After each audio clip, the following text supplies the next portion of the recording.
There's never been a better time to be a job seeker. What we've seen coming out of the pandemic is that jobs growth has just been phenomenal. There's now more jobs advertised than people unemployed.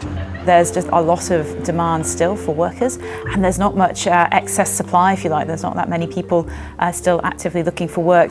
Whether the labour market is working is another question altogether. Wages are increasing, but for many people, it seems the rate of that increase just isn't enough. More Australians than ever are now working a second job, and some economists say that's because many jobs just aren't paying enough. I want to be able to spend time with my loved ones. I want to have me time instead of me having one day of a week.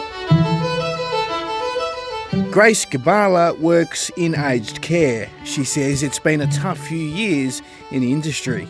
It's very exhausting, and not just that, being paid $25 an hour to put my life at risk and put my health at risk and my safety at risk to come and attend to those vulnerable residents, and then me having to come home to my loved ones one as well. It's very, it makes you really question working in the aged care industry.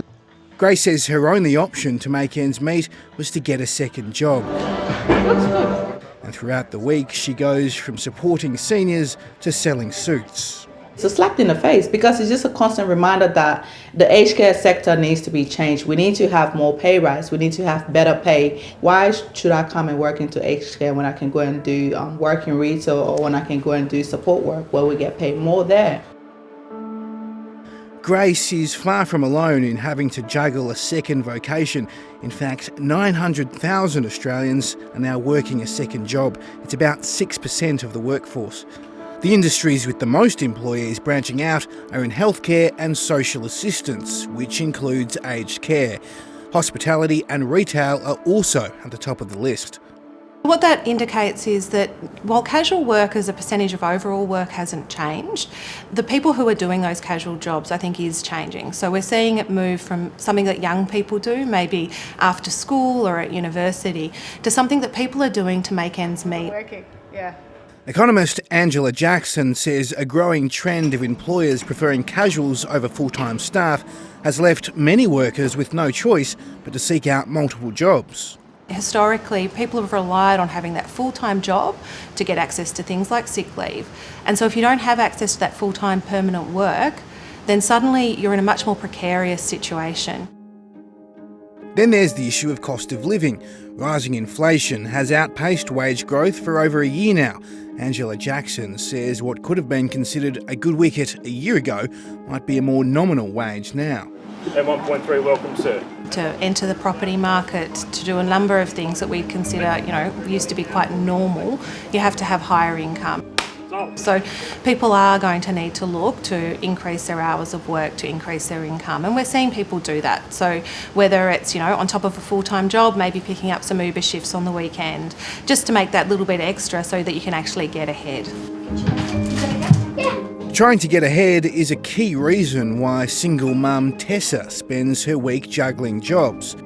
As a single parent, I didn't have enough money to save for a house deposit. So I realised that I needed extra money. I needed an extra side hustle. From home, she works in medical research. Then, in her lunch break, she's out cleaning Airbnbs in Melbourne's Bayside suburbs. For me personally, I do not want to live paycheck to paycheck. I just don't want to live like that. It's a struggle, it's stressful. The water heater breaks down. Where are you going to get $2,500 from if you have not saved, put money aside for a rainy day? Tessa has dedicated herself to a busy schedule, even though she's happy with what her day job pays. It would be enough. I would pay my mortgage off in 30 years, and I don't want to do that. I want to live better than that bare minimum. KPMG economist Sarah Hunter says it's likely many of the Australians with a second job are not doing it out of necessity. We don't know that these people are working full-time and then working more hours than that because they need the money. So, if you're working 2 hours in one job and 20 hours in another job, say, that's not necessarily a sign that you're struggling.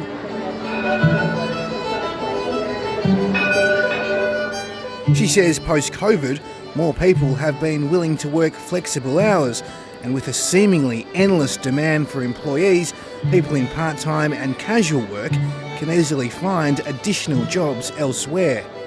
And that's a symptom too of that really strong demand. If you're looking for people, you might want somebody full-time, but if you can get somebody part-time, then at least that ticks half the box, as it were.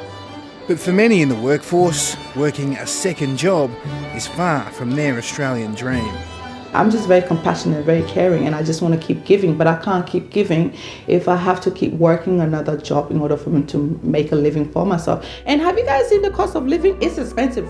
Rent is going up high. I ain't got time for this. You guys need to fix this stuff.